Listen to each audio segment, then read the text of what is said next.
BBC বাংলার সান্ধ্য অধিবেশন প্রবাহতে আপনাদের স্বাগত। আজ আপনাদের সাথে লন্ডন স্টুডিও থেকে আছি মানসী বড়ুয়া। বাংলাদেশের সর্বশেষ গুরুত্বপূর্ণ আপডেট সংবাদে আপনাকে স্বাগত। শুরুতেই সংবাদ শিরোনাম, পরে বিস্তারিত। প্রথমেই জানাবো আমাদের হাতে থাকা সর্বশেষ গুরুত্বপূর্ণ সবথেকে তাজা আপডেট সংবাদ। শেখ হাসিনার আমলে চবিতে ছাত্রলীগের দৌরাত্ম্য, শিবিরের ৫ নেতাকর্মী সহ ৭ জনকে হত্যা, ছাত্রদল পেলেই চলত মারধর। চট্টগ্রাম বিশ্ববিদ্যালয় চবি ২০১০ থেকে ২০২৪ সাল পর্যন্ত নিষিদ্ধ ছাত্রলীগের সন্ত্রাসী কার্যক্রমের আস্তানা ছিল এ সময় উচ্চশিক্ষা ও প্রতিষ্ঠানটি রক্তাক্ত সংঘর্ষের মঞ্চে পরিণত হয়। কখনো অভ্যন্তরীণ কোন্দলের ফলে গোলাগুলি, কখনো রক্তক্ষয়ী সংঘর্ষ। আর শিবির পেলেই তাদের উপর অমানসিক নির্যাতন করা হতো। ১,০০০ শিবিরের ছাত্রছাত্রীকে তারা পিটিয়েছে। এরপর জানাবো দেশে এমন এক শক্তির উত্থান ঘটেছে যা গণতান্ত্রিক ও ধর্মীয় স্বাধীনতার জন্য হুমকি, অভিযোগ রিজভির। বিএনপি সিনিয়র যুগ্ম মহাসচিব অ্যাডভোকেট রুহুল কবির রিজভী আহমেদ বলেছেন, দেশে এমন কিছু শক্তির উত্থান ঘটেছে যারা গণতন্ত্রের চর্চা, ধর্মীয় স্বাধীনতা এবং সাংস্কৃতিক বৈচিত্র্যের জন্য মারাত্মক হুমকি হয়ে দাঁড়িয়েছে। এদিকে বিসিএস পরীক্ষা কেন্দ্রে যাতায়াত সহায়তায় শিবিরের ফ্রি বাস সার্ভিস। ৪৭তম বিসিএস প্রিলিমিনারি পরীক্ষার্থীর জন্য ফ্রি বাস সার্ভিসের উদ্যোগ নিয়েছে বাংলাদেশ ইসলামী ছাত্র শিবির। এবারে জানাবো পারিবারিক কলহে কলেজ ছাত্রের আত্মহত্যা। পিরোজপুরের ইন্দুরকান্দিতে পারিবারিক কলহের জেরে এক কলেজ ছাত্রের আত্মহত্যার খবর পাওয়া গেছে। নিহত শিক্ষার্থী মোহাম্মদ মেহেদী হাসান ১৭। তিনি পিরোজপুর সরকারি সোহরাওয়ার্দী কলেজের একাদশ শ্রেণীর শিক্ষার্থী। মেহেদী দক্ষিণ ইন্দুরকান্দি গ্রামের আব্দুর রহমানের ছেলে।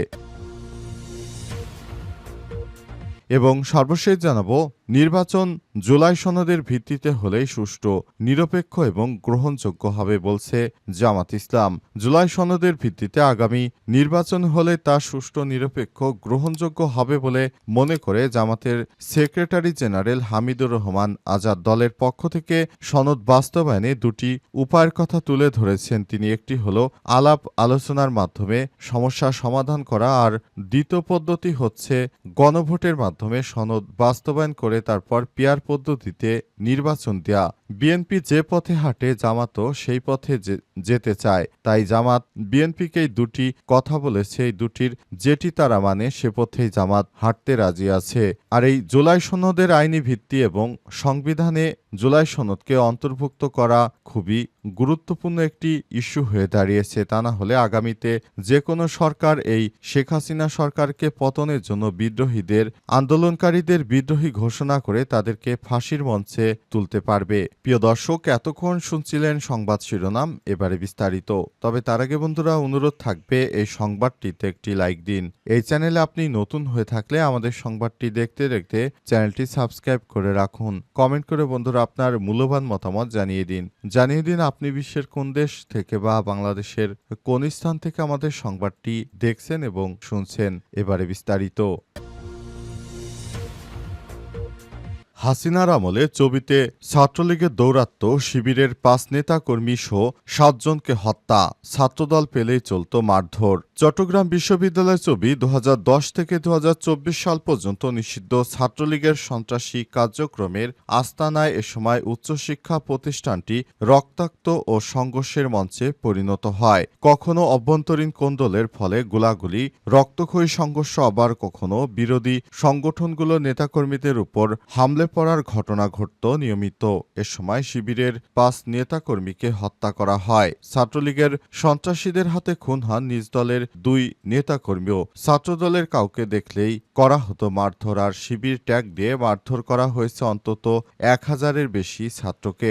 বিশ্ববিদ্যালয় সংশ্লিষ্ট সূত্রগুলো থেকে জানা গেছে ২০১০ থেকে ২০১৪ সালের মধ্যে ইসলামী ছাত্র শিবিরের অন্তত ৫ নেতাকর্মীকে কুপিয়ে এবং গুলি করে হত্যা করে ছাত্রলীগের সন্ত্রাসী গ্রুপ। এদের মধ্যে ২ জন ছিলেন শিবিরের সদস্য, একজন সাথী, বাকি ২ জন ছিলেন কর্মী। 2014 সালের 14 ডিসেম্বর ছাত্রলীগের দুই পক্ষের সংঘর্ষ চলাকালে প্রতিপক্ষের গুলিতে সংস্কৃত বিভাগের প্রথম বর্ষের শিক্ষার্থী তাপস সরকার নিহত হন। এছাড়াও 2016 সালে বিশ্ববিদ্যালয় 2 নম্বর গেট এলাকায় নিজ বাসা থেকে ছাত্রলীগ নেতা দিয়াস ইরফানের ঝুলন্ত লাশ উদ্ধার করা হয়। এই ঘটনায় ছাত্রলীগের একটি অংশকে দায়ী করে মামলাও করে দিয়াজের পরিবার। এই ঘটনায় দীর্ঘদিন মামলা চললেও মূলত কোনো সমস্যারই সুরাহা হয়নি। এ অবস্থায় সেখানে প্রতিনিয়ত নানা ধরনের অত্যাচার চলত নিরীহ শিক্ষার্থীদের উপর, এমনটা জানিয়েছে আমার দেশ পত্রিকা। দেশে এমন এক শক্তির উত্থান হয়েছে যা গণতন্ত্র এবং ধর্মীয় স্বাধীনতার জন্য হুমকি। বিএনপির সিনিয়র যুগ্ম মহাসচিব অ্যাডভোকেট রুহুল কবির রিজভী বলেছেন, দেশে এমন কিছু শক্তির উত্থান ঘটেছে যারা গণতন্ত্রের চর্চা, ধর্মীয় স্বাধীনতা, সাংস্কৃতিক বৈচিত্র্যের জন্য মারাত্মক হুমকি হয়ে দাঁড়িয়েছে। যে শক্তিগুলোর উত্থান আমরা দেখেছি তারা দেশের গণতন্ত্র চর্চার জন্য বিপজ্জনক এবং মানুষের যে ধর্মীয় চেতনা সেটার জন্য বিপজ্জনক। রোববার রাজধানী diploma engineers association of Bangladesh DEAB আয়োজিত বিএনপি চেয়ারপারসন খালেদা জিয়ার শারীরিক অসুস্থতা এবং দলের ভারপ্রাপ্ত চেয়ারম্যান তারেক রহমানের 18তম কারামুক্তি দিবস উপলক্ষে এক আলোচনা সভা ও দোয়া মাহফিলে এসব কথা বলেছেন তিনি। রুহুল কবির রিজভী বলেন, এখানে মানুষ 5 ওয়াক্ত নামাজ পড়ে আর টেলিভিশনে নাটক দেখে, গান শুনে, এটাই আমাদের সাংস্কৃতিক বাস্তবতা। কিন্তু আপনি যখন সবকিছু একপাক্ষিক করবেন তখন ফ্যাসিবাদের উত্থান হবে। আর ফ্যাসিবাদের চূড়ান্ত রূপ হল উগ্র সাম্প্রদায়িকতা এবং উগ্র ধর্মীয় রাজনীতির বিকাশ। বিশ্ববিদ্যালয়গুলোতে ছাত্র সংসদ নির্বাচন প্রসঙ্গে রুহুল কবির রিজভী বলেন, রাষ্ট্র ও বিশ্ববিদ্যালয় কর্তৃপক্ষের আতাতে জাতীয়তাবাদী শক্তিকে নির্মূলের কোনো গভীর নীলনকশা তৈরি হচ্ছে কিনা এটা আজ মানুষের ভাবনার বিষয় হয়ে দাঁড়িয়েছে। ডাকসু এবং জাকসু নির্বাচনে ব্যালট পেপার ছাপানো হয়েছে একটি ব্যক্তি মালিকানাধীন প্রতিষ্ঠান থেকে, যার মালিকের সঙ্গে একটি বিশেষ রাজনৈতিক দলের ঘনিষ্ঠ সম্পর্ক রয়েছে। এটা কি অনিয়ম নয়? তিনি আরো বলেন, সরকারি কোনো প্রেসের মাধ্যমে ব্যালট পেপার ছাপানো যেত, কিন্তু তা না করে ব্যক্তিগত প্রেস থেকে ছাপানো হয়েছে। এমন অনিয়ম দেখে জাহাঙ্গীরনগরের শিক্ষকরা পর্যন্ত দায়িত্ব থেকে সরে দাঁড়িয়েছে। আপনারা দেখুন তাহলে সেখানে কিভাবে এই নির্বাচনটি সুষ্ঠু হয়েছে। নির্বাচনটি একপেক্ষে হওয়ার সম্ভাবনাই বেশি, এজন্য সেখান থেকে স্যারেরা পর্যন্ত সরে পড়েছে। আসলে বিষয়টি খুবই দুঃখজনক যে বিএনপিকে রাজনীতি থেকে সরিয়ে দেওয়ার জন্য, নির্মূল করার জন্য বা বিএনপিকে ধ্বংস করার জন্য তারা বিভিন্নভাবে অপচেষ্টা চালিয়ে যাচ্ছে বলে অভিযোগ করেছেন বিএনপির সিনিয়র এই যুগ্ম মহাসচিব অ্যাডভোকেট রুহুল কবির রিজভী। বিসিএস পরীক্ষা কেন্দ্রে যাতায়াত সহায়তায় শিবিরের ফ্রি বাস সার্ভিস। 47তম বিসিএস প্রিলিমিনারি পরীক্ষার্থীদের জন্য ফ্রি বাস সার্ভিসের উদ্যোগ নিয়েছে বাংলাদেশ ইসলামী ছাত্র শিবির হাজী মোহাম্মদ দানিশ বিজ্ঞান ও প্রযুক্তি বিশ্ববিদ্যালয় হাবিপ্রবি শাখা। বিশ্ববিদ্যালয় থেকে রংপুর কেন্দ্রে পরীক্ষায় অংশ নিতে যাওয়া শিক্ষার্থীদের জন্য এই যাতায়াত সুবিধা নিশ্চিত করা হয়েছে। আজ ছাত্র শিবির হাবিপ্রবি শাখা সভাপতি রেজানুল হক তার ব্যক্তিগত ফেসবুক আইডিতে এক পোস্টে এই তথ্য নিশ্চিত করেন। রেজানুল হক তার পোস্টে বলেন, ক্যাম্পাস থেকে রংপুর পরীক্ষা কেন্দ্রে যাতায়াতের জন্য মোট 5টি বাস বরাদ্দ করা হয়েছে, যার মধ্যে 2টি বাস নারী শিক্ষার্থীদের জন্য সংরক্ষিত থাকবে। রোববার 14 সেপ্টেম্বর দুপুর 2টায় ছাত্র শিবির অফিসিয়াল ফেসবুক পেজে একটি গুগল রেজিস্ট্রেশন ফরম উন্মুক্ত করা হয়। রেজিস্ট্রেশন ছাড়া কেউ এই সার্ভিসে আসতে পারবে না বলে জানানো হয়েছে। এ বিষয়ে গণমাধ্যমে রেজানুল হক বলেন, আমাদের ইসলামী ছাত্র শিবির সবসময় শিক্ষার্থীদের কল্যাণে কাজ করে থাকেন। পরীক্ষার দিন অনেকেই বাস পাবে না, দেরি হয়ে যেতে পারে কেন্দ্রে পৌঁছাতে, তাই আমরা ফ্রি বাসের সার্ভিস দিয়েছি বলে জানান তিনি। পারিবারিক কলহে কলেজ ছাত্রের আত্মহত্যা। পিরোজপুরের ইন্দোরকান্দিতে পারিবারিক কলহের জেরে এক কলেজ ছাত্র আত্মহত্যা করেছেন বলে খবর পাওয়া গেছে। নিহত শিক্ষার্থীর নাম মেহেদী হাসান, বয়স 17। তিনি পিরোজপুর সরকারি সোহরাওয়ার্দী কলেজের একাদশ শ্রেণীর শিক্ষার্থী। মেহেদী দক্ষিণ পিরোজপুর ইন্দুরকান্দি গ্রামের আব্দুর রহমানের ছেলে।